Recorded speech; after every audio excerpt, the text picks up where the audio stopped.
కదా. ఏం జరుగుతుంది? ముగ్గురు చుట్టూ ఊగేశారు. అది అయ్యేదాకా అట్లస్ కాయల దాకా అట్లస్ పెట్టకూడదా? వదిలేయాలండి. ఏం జరుగుతుందమ్మా ఇక్కడ? Hi, good morning. Good morning. ఏంటది? గింజరట్ట. అది ఎప్పుడు వస్తుందని వెయిటింగా? తిరగేస్తావు కదా, రెడీగా నుంచుంది. అట్లా సందేకి ఇవ్వచ్చు కదా, నువ్వు 2 రోజుల నుంచి నువ్వే చేస్తున్నావు కదా.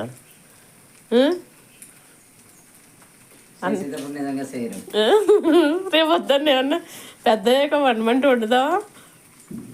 అబ్బా నాకు పని ఉందమ్మా అంటది, నాకు ఆఫీస్ పని ఉంది, నేను చదువుకోవాలంట కదా.